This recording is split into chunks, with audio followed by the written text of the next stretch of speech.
Hello everyone, I'm Kripa Shankar Pandey and you are watching Legal Narrative. Welcome back to our series on Indian polity. This is the third lecture of Indian polity.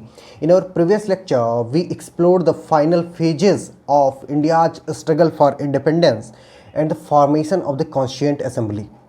Today, we will delve deeper into the working of the Constituent Assembly, its various committees, their prominent members, and detailed process of drafting the Indian Constitution until it came into force on 26th of January 1950. But before we begin this lecture, I'm so sorry to say that in our previous lecture, I have made a certain mistakes, not certain, a single mistake, that I said that objective resolution was adopted by the Constituent Assembly on 22nd of January 1946. I said it 46, but it should be 47. ये होना चाहिए कि objective resolution constituent assembly के द्वारा 22 जनवरी 1947 को adopt किया गया, न कि 22 जनवरी 1946 को। तो इस चीज़ को आप लोग नोट कीजिएगा।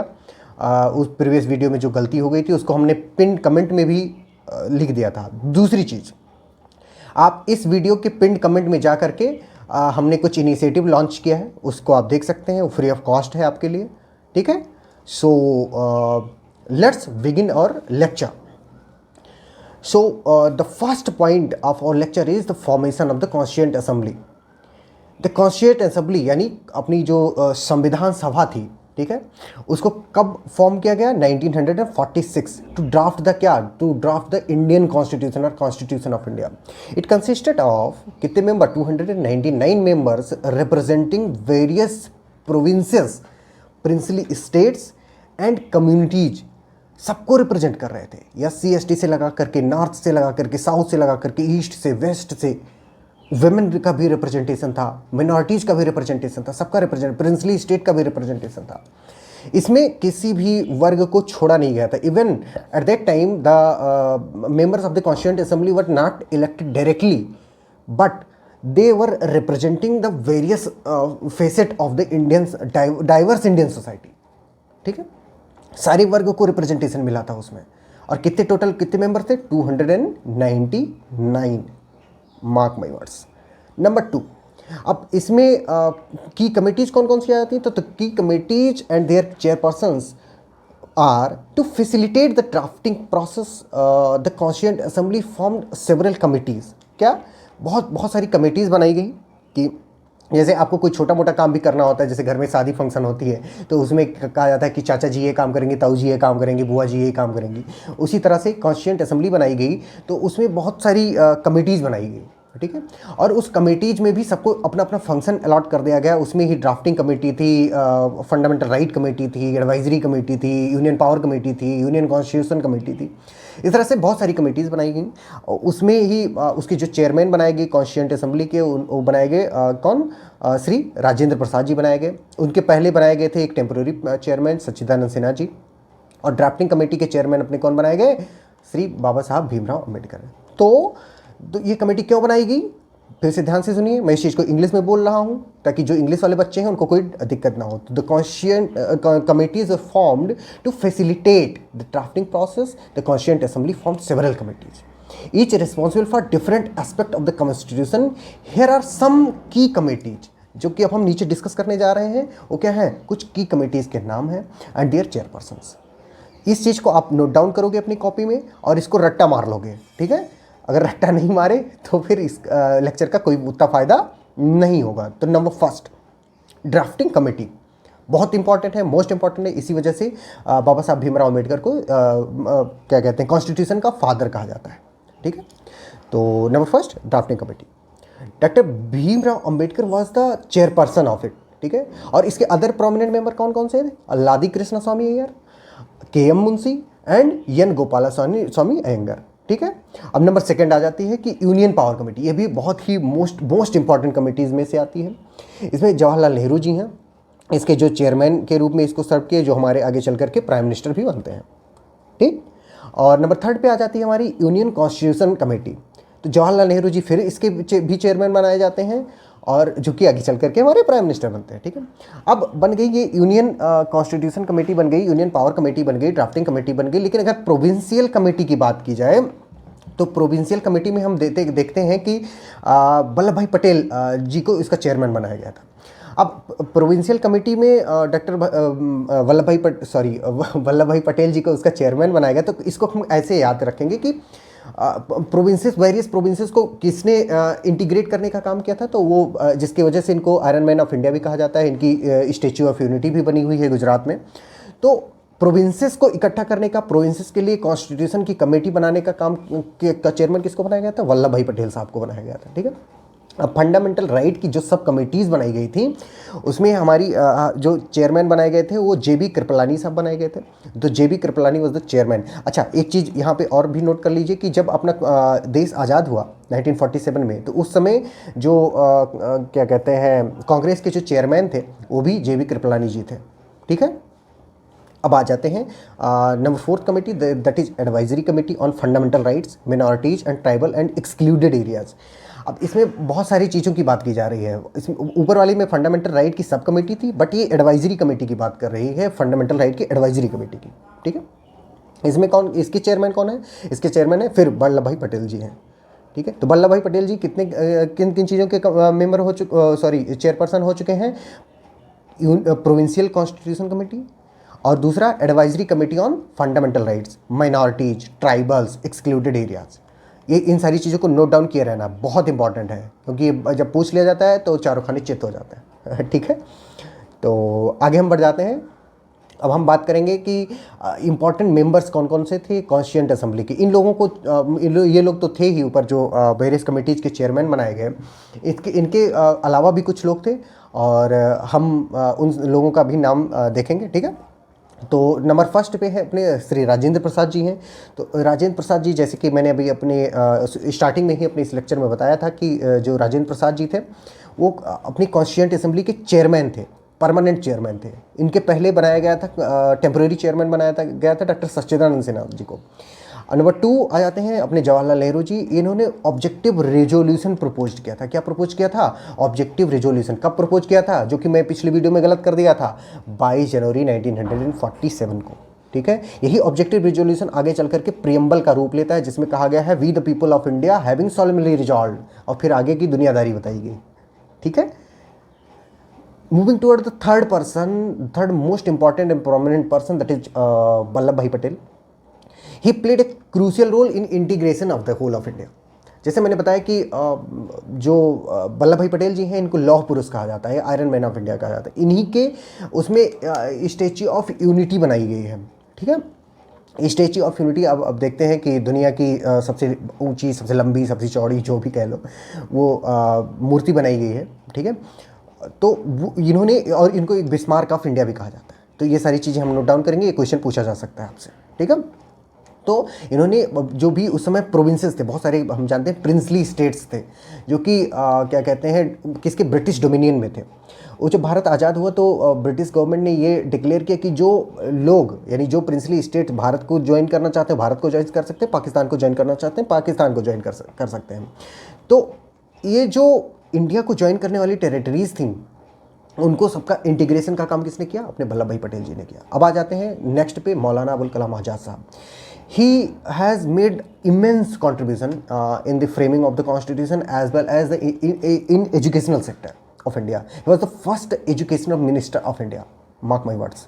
He was the first education minister of India. ठीक है? He has contributed significantly to the debates on the fundamental rights and educational reform. Educational reform पे ये इतने प्रोमिनेंट थे कि आगे चल करके इनको फर्स्ट एजुकेशन मिनिस्टर बनाया गया था। किसको?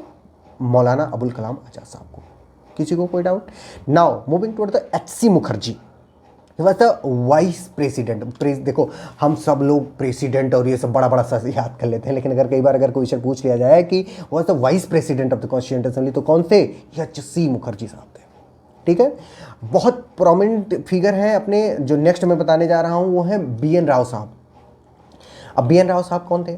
BN राव साहब was the constitutional adviser of the constituent assembly, ठीक है। अगर क्वेश्चन आता है कि who was the constitutional adviser of the constituent assembly, तो he was the BN Rao. ठीक है, now moving to the drafting process of the constitution. ठीक है, अच्छा ड्राफ्टिंग प्रोसेस होता क्या है, पहले मैं आपको एक ओवरव्यू दे देता हूँ ऊपर से। ड्राफ्टिंग प्रोसेस होता है कि किसी भी रूल को, रेगुलेशन को, लॉ को बनाने से पहले हम एक उसका खाका तैयार करते हैं। उसमें क्या क्या चीज़ें इंक्लूड होनी चाहिए, क्या क्या चीज़ें उससे एक्सक्लूड होनी चाहिए, किन किन को राइट या लाइबिलिटीज़ प्रोवाइड करनी है, किन किन को नहीं प्रोवाइड करनी है, उन सारी चीज़ों को ध्यान में रखा जाता है। उसकी एक फ्रेमवर्क तैयार किया जाता है, रूपरेखा तैयार की जाती है, और उस रूपरेखा को फिर कमेटीज़ के सामने, पार्लियामेंट के सामने रखा जाता है, या घर में कोई अगर चीज़ें होती हैं तो घर के मेंबर्स के सामने रखा जाता है। अब क्या होता है, उस चीज़ को डिस्कस किया जाता है थॉरोली, फिर उसमें जो एक चेंजेस करने होते हैं वो चेंजेस किए जाते हैं, और चेंजेस करने के बाद में उसका फाइनल ड्राफ्ट तैयार किया जाता है। फाइनल ड्राफ्ट को जब सबकी सहमति के द्वारा उसको पास करके और फिर क्या किया जाता है, उसको अडॉप्ट कर लिया जाता है या इनेक्टेड मान लिया जाता है। ठीक है, तो अब हम इस यहाँ पे जो डिस्कस कर रहे हैं वो कॉन्स्टिट्यूशन की ड्राफ्टिंग का प्रोसेस क्या था। अभी तो हमने इन जनरल ड्राफ्टिंग का प्रोसेस समझा कि क्या होता है, लेकिन इस पॉइंट में हम क्या डिस्कस करने जा रहे हैं, drafting process of the Indian constitution.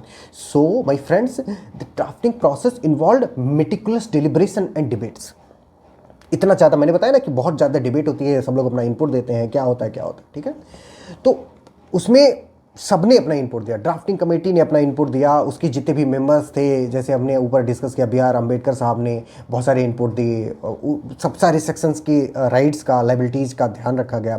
ये देखा गया कि किसी का कोई राइट इन्फ्रिंज ना हो जाए, सबको बराबर हिस्सेदारी मिले, सबको फ्रेंचाइज मिले, सबको वोटिंग राइट हो, सबके राइट टू वेल्थ हो, सबको राइट टू एजुकेशन हो। राइट टू वेल्थ को आगे चल करके डिलीट करके कॉन्स्टिट्यूशनल राइट बना दिया गया, लेकिन इन सारी चीज़ों को उस समय ध्यान रखा गया था। किसी को कोई डाउट? अब आ जाती है बात, इसी प्रोसेस में क्या होता है कि ऑब्जेक्टिव रिजोल्यूशन पास किया जाता है। ऑब्जेक्टिव रिजोल्यूशन मैंने बताया कि पिछले उसमें बताया था कि इट वाज प्रपोज्ड बाय कि whom, Pandit Jawaharlal Nehru. It laid the foundation and philosophical framework of the Indian constitution adopted on 22 January, mark my words, 1947। It emphasised on the justice, liberty, equality and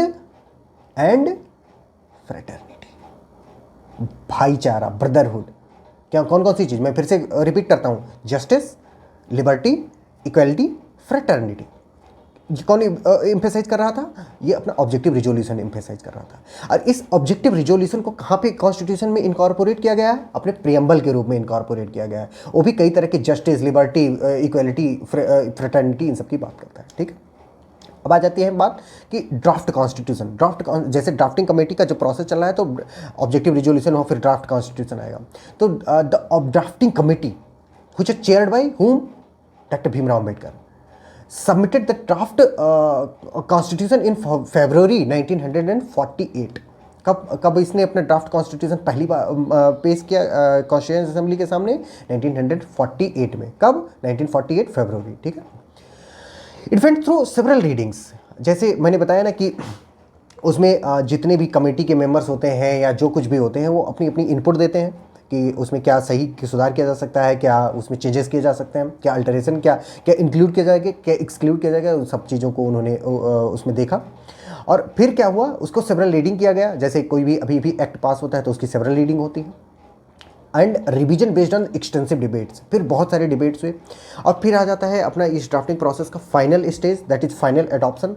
तो फाइनल एडॉप्शन, बहुत ध्यान से सुनिएगा मेरे इन words को, मैं अंग्रेजी में बोलूँगा, फिर इसी चीज़ को मैं हिंदी में रिपीट करूँगा, तो आप बहुत ध्यान से सुनेंगे। ठीक है, अब हम बात करने जा रहे हैं फाइनल एडॉप्शन की। ठीक है, फाइनल एडॉप्शन का में क्या क्या बोला गया कि the final draft of the constitution was adopted on 26 of November 1949, and it was decided that, चाहते तो उसी समय इनेक्ट भी कर देते, मतलब इन्फोर्स भी कर देते, लेकिन क्या हुआ, it was decided that the constitution would come into effect on 26 of January 1950। अब ये 1950 को जो 26 जनवरी थी, इसको हम किस रूप में अब सेलिब्रेट करने लगे हैं? रिपब्लिक डे के, गणतंत्र दिवस के रूप में। ठीक है, किसी को कोई डाउट? तो हमारा फाइनल ड्राफ्ट कब अडॉप्ट किया गया? 26 नवंबर 1949 को अडॉप्ट किया गया है, लेकिन ये फोर्स में कब आया है? 26 जनवरी 1950 को आया। किसी को कोई doubt? Now moving toward the fifth point, that is key features of the constitution drafting अब कॉन्स्टिट्यूशन ड्राफ्ट का तो हमने एक प्रोसेस देखा है ना कि उसका फाइनल अडॉप्शन हो जाता है, लेकिन उसके क्या क्या की फीचर्स क्या थे? So, the drafting process involved incorporating various provisions and frameworks from other constitution worldwide. अब जब हम ड्राफ्ट कर रहे थे तो हमने सोचा कि उस समय जितने भी फंक्शनिंग कॉन्स्टिट्यूशंस हैं अक्रॉस द ग्लोब उनको एक्सटेंसिवली रीड किया गया, और उनके जितने भी अच्छे अच्छे प्रोविजन जो इंडियन सोशल सिस्टम में फिट बैठ सकते थे उनको इनकॉर्पोरेट करने की कोशिश की गई। ठीक है, तो कहा गया कि the drafting process involve incorporating various provisions and frameworks from other constitution world wide. ठीक है, उसे हम आगे डिस्कस करेंगे कि किस कॉन्स्टिट्यूशन से कि कहाँ के किस देश के कॉन्स्टिट्यूशन की क्या चीज़ें ली गई। ठीक है, the assembly that is constituent assembly meticulously debated each and every article. बहुत सारे डिबेट हुए, उस पर चर्चाएँ हुई, बदला गया, उसको सुधारा गया, ताकि सारी सबके राइट इस इंडिपेंडेंट नेशन में प्रोटेक्ट हो सके, सबको बचाया जा सके, सबका ख्याल रखा सके। ठीक है, ensuring that the constitution was comprehensive and reflective of India's diverse society. जैसे मैंने अभी पिछले बार भी बताया था कि इस चीज़ का बहुत ज़्यादा ही ध्यान रखा गया कि सारे सेक्शन को, चाहे वो माइनॉरिटी हो, चाहे SC ST ग्रुप हो, चाहे वुमेन हो, चाहे कोई भी डिप्राइव्ड सेक्शन हो, चाहे नॉर्थ का हो, साउथ का हो, ईस्ट का हो, वेस्ट का हो, सबके इंटरेस्ट का उसमें रिफ्लेक्शन होना चाहिए। कॉन्स्टिट्यूशन एक इंक्लूसिव डॉक्यूमेंट होना चाहिए, और सिर्फ डॉक्यूमेंट नहीं, एक सैक्रोसैंक्ट डॉक्यूमेंट होना चाहिए। ठीक है, जो कि सबके राइट को प्रोटेक्ट करे, सबको एक इक्वल अपॉर्चुनिटी प्रोवाइड करे। तो इतनी ये रही हमारे अभी का लेक्चर। अभी इस लेक्चर को हम अगर कंक्लूड करें, अब समझिए एक बात को कि इतना जो कुछ भी हमने अभी डिस्कस किया उसके अगर हम कंक्लूज़न की बात करें, उसके अगर हम समराइज़ करें पूरे प्रोसेस को। ठीक है, तो जो कॉन्स्टिट्यूएंट असेंबली थी, तो कॉन्स्टिट्यूएंट असेंबली एफर्ट कल्मिनेटेड, किस में कल्मिनेट हो भैया? In the creation of the robust and inclusive constitution that laid down the foundation of modern India. जैसे जो अभी मॉडर्न इंडिया हम देख रहे हैं कि हम चांद पे भी पहुंच गए हैं, हम दुनिया का सबसे ज़्यादा लार्जेस्ट डेमोक्रेसी हैं, हम इतने बड़े इलेक्शन को हेल्ड कर पा रहे हैं, ये सब किसकी देन है? किसी और की नहीं, अपने इस कॉन्स्टिट्यूशन की देन है, अपने कॉन्स्टिट्यूशनल फोर फादर्स की देन है कि उन्होंने इतनी मेटिकुलस डिबेट किया, इतने अच्छे से उस चीज़ को ड्राफ्ट किया कि आज भी 70 साल 75 साल के बाद में भी हमारा कॉन्स्टिट्यूशन इतना फंक्शनिंग है। ठीक है, now this meticulous process ensured that the constitution was not only a legal document but a social contract। जैसे हॉब्स, लॉक, रूसो ने जो सोशल कॉन्ट्रैक्ट की थ्योरी दी थी कि सब लोग अपना राइट सरेंडर कर देंगे फिर भी उनका राइट प्रोटेक्टेड रहेगा, तो ये क्या था? Document that was a social contract embodying the aspiration of the newly independent nation। उस समय सबके दिमाग में, सबके दिलो दिमाग में कि हमारा जो देश आज़ाद हो रहा है, हमको देश में बहुत सारी सुख सुविधाएं मिलेंगी, हम हमारे राइट प्रोटेक्ट होंगे, हमको नौकरी मिलेगी, हम अपना बिजनेस फ्रीली कर सकेंगे। उन सारी चीज़ों को क्या किया गया? इनकॉर्पोरेट किया गया, सबको जगह दी गई, किसी को कोई डाउट नहीं होना चाहिए। अब आ जाते हैं, तो क्या हुआ क्या कि हमारे कॉन्स्टिट्यूशन ने हर चीज़ को एकदम ध्यान से देख लिया। हाँ, अब ये लेक्चर अभी यहाँ पे समाप्त होता है, लेकिन इस लेक्चर को मैं समाप्त करूँ इससे पहले मैं दो चीज़ें बताना चाहता हूँ। पहला कि आपको इस वीडियो के कमेंट सेक्शन में जा करके पिन्ड कमेंट को देखना है और उसको पढ़ना है, और उसमें अगर कुछ लिखा हुआ है तो उसको अबाइड बाई करना है, पहली चीज़। और हम that is we in our next lecture we will discuss the salient feature of the constitution of India, जो कि अभी हमने ड्राफ्ट किया है इस पूरे लेक्चर में। उसके क्या करेंगे हम अगले वीडियो में क्या करेंगे, उसके सैलिएंट फीचर को डिस्कस करेंगे। Number first, the provisions it includes, number second, and the sources from which these provisions were borrowed. ठीक है, हम इन सारे, जैसे कई बार पूछा जाता है कि ड्यू प्रोसेस क्लॉज कहाँ से लिया गया है या प्रोसीजर इस्टेब्लिश बाई लॉ कहाँ से लिए गए, ये सारे क्वेश्चन को हम किस वीडियो में डील करेंगे? अगले वीडियो में डील करेंगे। ठीक है, I hope you found this video informative. Thank you for watching. Thank you.